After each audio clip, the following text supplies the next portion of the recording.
ओम शांति 28 अगस्त 2024 के ईश्वरीय महावाक्य। पहले सुनते हैं मुरली के मुख्य पॉइंट्स। बाबा ने कहा, अज्ञान के कारण तुम आत्माएं डिम हो गई हो। अब मुझे याद करो तो फिर से लाइट आ जाएगी, तुम ज्ञानवान बन जाएंगे। जब बाप आकर बच्चों को नॉलेजफुल बनाते हैं तब सुजाग होते हैं। बाप की पढ़ाई से ही आत्मा की ज्योति जगती है और जिनकी ज्योति जग जाती वह फिर औरों की जगाते हैं। फिर बाबा ने कहा, इस संगम पर तुम्हें ज्ञान भी लेना है और साथ में योग भी सीखना है। याद से ही विकर्म विनाश होंगे। योग बल से तुम्हें इन कर्मेंद्रियों को वश करना है। वश होते होते आखिरीन यह ठंडी हो जाएंगी। इसके लिए तुम्हें मेहनत करनी है। बाप तुमको स्वर्ग में जाने के लायक बनाते हैं और माया फिर नालायक बनाती है। लास्ट में बाबा ने कहा, जीवन मुक्ति धाम में चलने के लिए प्योरिटी है फर्स्ट। जब आत्मा पवित्र होती है तो फिर आयु भी बड़ी हो जाती है। कल्प कल्प बाप ही आकर तुम्हें कनिष्ठ से उत्तम पुरुष बनाते हैं। 84 जन्मों के चक्र को जानकर अब तुम्हें बाप से पूरा वर्षा लेना है। तुम्हारा नाम ही है स्वदर्शन चक्रधारी। अब सुनते हैं महावाक्यों को विस्तार से। बाबा ने कहा, मीठे बच्चे, तुम जितना बाप को याद करेंगे उतना आत्मा में लाइट आएगी। ज्ञानवान आत्मा चमकीली बन जाती है। प्रश्न, माया किन बच्चों को जरा भी तंग नहीं कर सकती? उत्तर, जो पक्के योगी हैं, जिन्होंने योग बल से अपनी सर्व कर्मेंद्रियों को शीतल बनाया है, जो योग में ही रहने की मेहनत करते हैं, उन्हें माया जरा भी तंग नहीं कर सकती। जब तुम पक्के योगी बन जाएंगे तब लायक बनेंगे। लायक बनने के लिए प्योरिटी फर्स्ट है। ओम शांति। मीठे मीठे बच्चों को बाप बैठ समझाते हैं, अज्ञान के कारण तुम्हारी आत्मा डल हो गई है। हीरे में चमक होती है ना, पत्थर में चमक नहीं होती। इसलिए कहा जाता है पत्थर मिसल डल हो गई है। फिर जागती है तो कहा जाता है यह जैसे पारस मणि है। अब अज्ञान के कारण आत्मा की ज्योति डिम हो गई है, काली नहीं होती है। नाम यह रखा हुआ है, आत्मा सबकी एक जैसी होती है। शरीरों की बनावट अनेक प्रकार की होती है, आत्मा तो एक ही है। अब तुम समझते हो हम आत्मा हैं, बाप के बच्चे हैं। यह सारा ज्ञान था, वह फिर धीरे धीरे निकल गया है। निकलता निकलता आखिरीन कुछ नहीं रहता तो कहेंगे अज्ञान। तुम भी अज्ञानी थे, अब ज्ञान के सागर से ज्ञानी बनते जाते हो। आत्मा तो बहुत सूक्ष्म है, इन आँखों से देखने में नहीं आती। बाप आकर समझाते हैं, बच्चों को नॉलेजफुल बनाते हैं, तब सुजाग होते हो। घर घर में सोजरा हो जाता है। अभी घर घर में अंधियारा है, अर्थात आत्मा डिम हो गई है। अब बाप कहते हैं, मुझे याद करो तो लाइट आ जाएगी, फिर तुम ज्ञानवान बन जाएंगे। बाप किसकी ग्लानि नहीं करते हैं, यह तो ड्रामा का राज समझाते हैं। बच्चों को कहा है ना, यह तो सब मूढ़मती हो गए हैं। कौन कहते हैं? बाप। बच्चे, तुम्हारी कितनी सुंदर बुद्धि बनी थी श्रीमत पर, अभी तुम फील करते हो ना? तुम्हें ज्ञान मिला है। ज्ञान को पढ़ाई कहा जाता है। बाप की पढ़ाई से हमारी ज्योति जग गई है।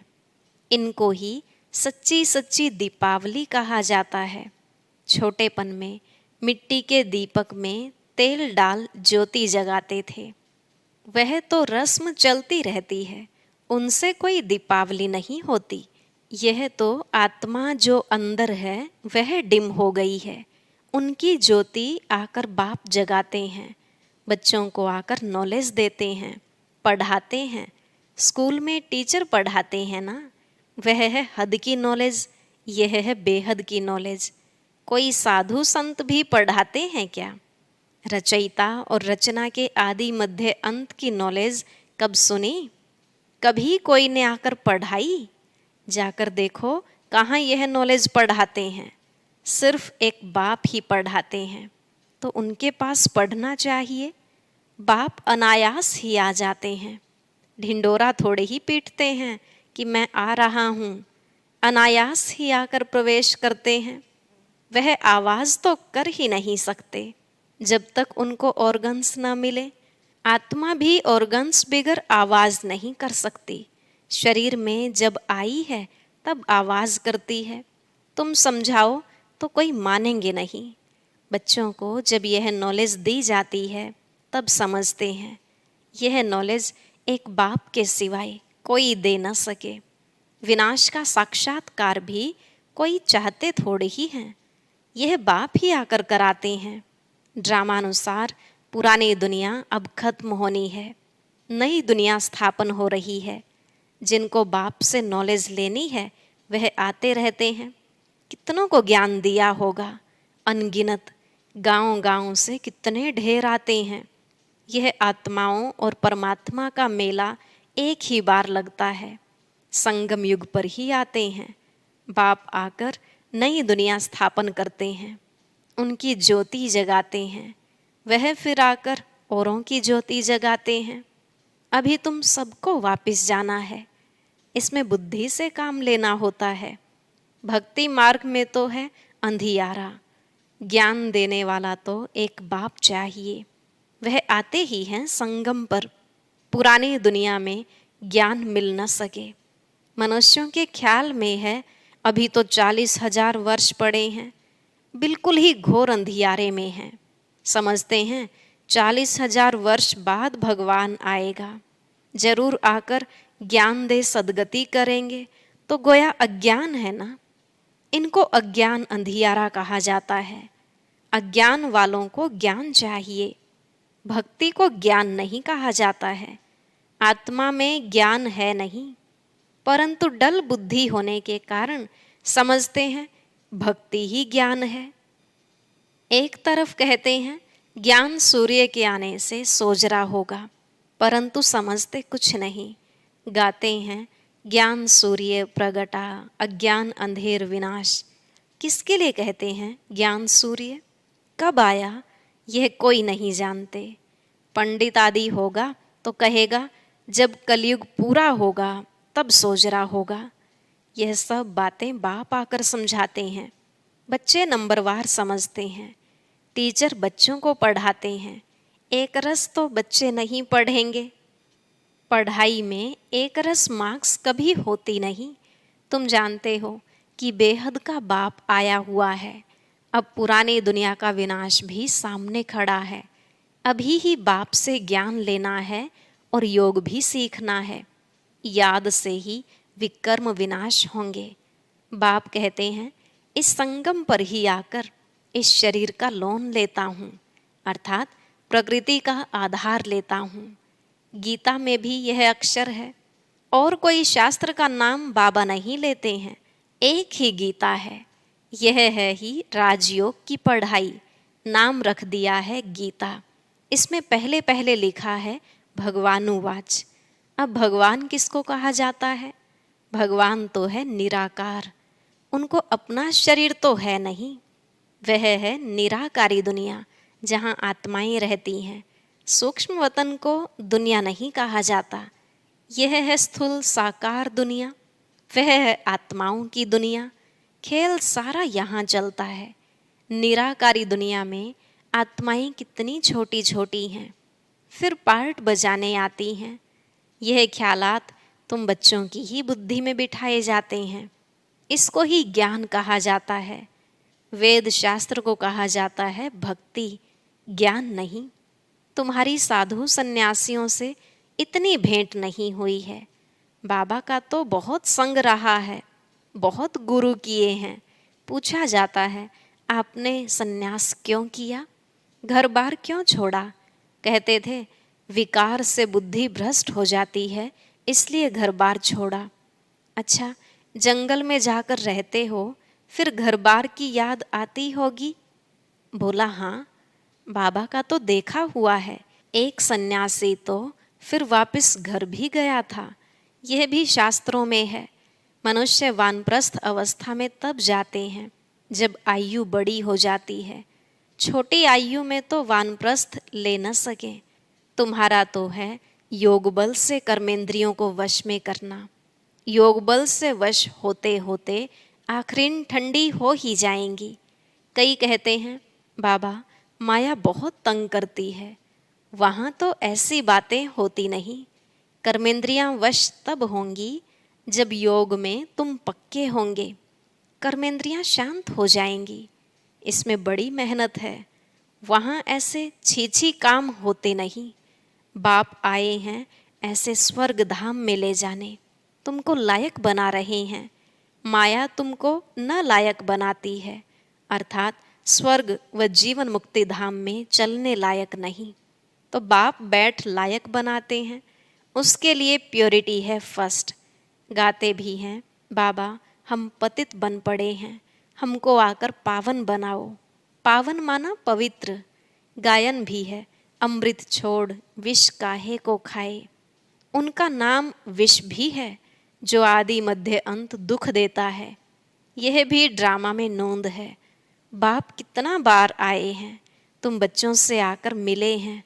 तुम्हें कनिष्ठ से उत्तम पुरुष बनाया जाता है। आत्मा पवित्र होती है तो आयु भी बड़ी हो जाती है। हेल्थ वेल्थ और हैप्पीनेस सब मिल जाती है। यह भी तुम बोर्ड पर लिख सकते हो। Health wealth happiness for 21 generation 1 second. बाप से यह वर्षा मिलता है 21 जन्मों के लिए। कई बच्चे बोर्ड लगाने से भी डरते हैं। बोर्ड तो सबके घर पर रहता ही है। तुम सर्जन के बच्चे हो ना। तुमको हेल्थ वेल्थ हैप्पीनेस सब मिलती है तो तुम फिर औरों को दे सकते हो तो क्यों नहीं बोर्ड पर लिख देते हो। तो मनुष्य आकर समझें कि भारत में आज से 5000 वर्ष पहले हेल्थ वेल्थ थी, पवित्रता भी थी। बेहद के बाप का वर्षा 1 सेकंड में तुम्हारे पास बहुत आएंगे। तुम बैठ समझाओ यही भारत सोने की चिड़िया था, इन्हों का राज्य था। फिर यह कहाँ गए। 84 जन्म पहले यह लेंगे। यह नंबर 1 है ना। यही फिर लास्ट में आते हैं। बाप कहते हैं अब तुम्हारा 84 का चक्र पूरा हुआ, फिर शुरू होना है। बेहद का बाप ही आकर यह पद प्राप्त कराते हैं। सिर्फ कहते हैं तुम मुझे याद करो तो पावन बन जाएंगे। 84 जन्मों को जानकर बाप से वर्षा लेना है। परंतु पढ़ाई तो चाहिए ना। तुमको कहा जाता है स्वदर्शन चक्रधारी। नया तो कोई समझ न सके। तुम जानते हो स्व आत्मा को कहा जाता है। हम आत्मा जो पवित्र थी, शुरू से लेकर 84 का चक्र लगाया। वह भी बाप बताते हैं। तुमने पहले पहले शिव की भक्ति शुरू की। तुम तो अव्यभिचारी भक्त थे। बाप के सिवाय कोई समझा ना सके। बाप कहते हैं मीठे मीठे बच्चों, तुमने पहले पहले यह जन्म लिया। कोई साहूकार होगा तो कहेंगे ना कि आगे जन्म में इसने ऐसा कर्म किया है। कोई रोगी होगा तो कहेंगे पिछले कर्म का हिसाब किताब है। अच्छा, इन लक्ष्मी नारायण ने कौन से कर्म किए। यह बाप बैठ समझाते हैं। इनके 84 जन्म पूरे हुए, फिर फर्स्ट नंबर में आना है। भगवान संगम युग पर ही आकर राजयोग सिखलाते हैं। अभी तुम समझ रहे हो कि बाबा हमें राजयोग सिखला रहे हैं, फिर भी तुम भूल जाएंगे। कर्म अकर्म और विकर्म की गुह्य गति भी बाप ने समझाई है। रावण राज्य में तुम्हारे कर्म विकर्म हो जाते हैं। वहाँ कर्म अकर्म होते हैं। वहाँ रावण राज्य ही नहीं, विकार होता नहीं। वहाँ है ही योग बल। जबकि योग बल से हम विश्व के मालिक बनते हैं तो जरूर पवित्र दुनिया भी चाहिए। पुरानी दुनिया को अपवित्र, नई दुनिया को पवित्र दुनिया कहा जाता है। वह है वाइसलेस वर्ल्ड, यह है विशस वर्ल्ड। बाप ही आकर वैशाल्य को शिवालय बनाते हैं। सतयुग है शिवालय। शिव बाबा आकर तुमको सतयुग के लिए लायक बना रहे हैं। लक्ष्मी नारायण के मंदिर में जाकर तुम पूछ सकते हो, आपको मालूम है इन्होंने यह पद कैसे पाया, विश्व के मालिक कैसे बने? बाप कहते हैं, तुम नहीं जानते हो, हम जानते हैं। तुम बाप के बच्चे ही कह सकते हो कि हम आपको बता सकते हैं इन्होंने यह पद कैसे पाया। इन्होंने ही पूरे 84 जन्म लिए, फिर पुरुषोत्तम संगम युग पर आकर बाप ने राजयोग सिखलाया है और राजाई दी है। उसके पहले नंबर 1 पतित थे, फिर नंबर 1 पावन बने। सारी राजधानी है ना, तुम्हारे चित्रों में सब क्लियर है। इन्हों को राजयोग किसने सिखलाया? ऊंचते ऊंच है ही परमात्मा। देवताएं तो सिखला ना सके, भगवान ही सिखलाते हैं, जिसको नॉलेजफुल कहा जाता है, बाप, टीचर, सतगुरु भी कहा जाता है। यह सब बातें वही समझ सकते हैं जिसने शुरू से शिव की भक्ति की होगी।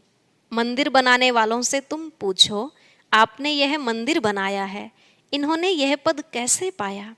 इन्हों का राज्य कब था? फिर यह कहाँ गए? अब यह कहाँ है? तुम 84 की कहानी बताओ तो बहुत खुश हो जाएंगे। चित्र पॉकेट में पड़ा हो, तुम किसको भी समझा सकते हो। शुरू से जिसने शिव की भक्ति की होगी वह सुनते रहेंगे, खुश होते रहेंगे। तुम समझ जाएंगे यह हमारे कुल का है। दिन प्रतिदिन बाबा बहुत सहज युक्तियां बतलाते हैं। तुमको अब समझ मिली है, परमपिता परमात्मा ही सर्व का सद्गति दाता है। 84 जन्मों के लिए सतयुगी बादशाही मिल जाती है। 21 जन्मों का वर्षा इस पढ़ाई से ही मिलता है। टॉपिक भी बहुत हैं। वैशाल्य और शिवाल्य किसको कहा जाता है, इस टॉपिक पर हम परमपिता परमात्मा की जीवन कहानी बता सकते हैं। लक्ष्मी नारायण के 84 जन्मों की कहानी, यह भी टॉपिक है।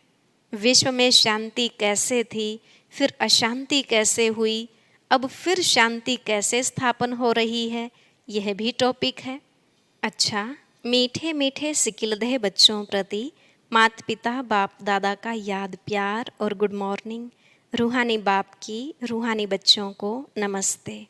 रूहानी बच्चों की रूहानी बाप दादा को नमस्ते नमस्ते, गुड मॉर्निंग, शुक्रिया बाबा, शुक्रिया। धारणा के लिए मुख्य सार। पहला पॉइंट, अब उत्तम पुरुष बनने के लिए याद के बल से आत्मा को पवित्र बनाना है। कर्मेंद्रियों से कोई भी विकर्म नहीं करना है। दूसरा, ज्ञानवान बन आत्माओं को सुजाग करने की सेवा करनी है। आत्मा रूपी ज्योति में ज्ञान योग का घृत डालना है। श्रीमत पर बुद्धि को स्वच्छ बनाना है। आज का वरदान, पॉइंट स्वरूप में स्थित हो। मन बुद्धि को नेगेटिव के प्रभाव से सेफ रखने वाले विशेष आत्मा भव। पॉइंट स्वरूप में स्थित हो। मन बुद्धि को नेगेटिव के प्रभाव से सेफ रखने वाले विशेष आत्मा भव। बाबा ने कहा, जैसे कोई सीजन होती है तो सीजन से बचने के लिए उसी प्रमाण अटेंशन रखा जाता है। बारिश आएगी तो छाते, रेनकोट आदि का अटेंशन रखेंगे। सर्दी आएगी तो गर्म कपड़े रखेंगे। ऐसे वर्तमान समय मन बुद्धि में नेगेटिव भाव और भावना पैदा करने का विशेष कार्य माया कर रही है। इसलिए विशेष सेफ्टी के साधन अपनाओ। इसका सहज साधन है एक पॉइंट स्वरूप में स्थित होना। आश्चर्य और क्वेश्चन मार्क के बजाय बिंदु लगाना, अर्थात विशेष आत्मा बनना। स्लोगन, आज्ञाकारी वह है जो हर संकल्प, बोल और कर्म में जी हजूर करता है। आज्ञाकारी वह है जो हर संकल्प, बोल और कर्म में जी हजूर करता है। ओम शांति। बाबा ने कहा, हर एक ब्राह्मण को सेवा करते वक्त इन 5 बातों का ध्यान रखना है, नहीं तो सेवा का मेवा नहीं मिलेगा। वह कौन सी 5 बातें हैं, ये जानने के लिए सुनते हैं आज का अव्यक्त ज्ञान मोती।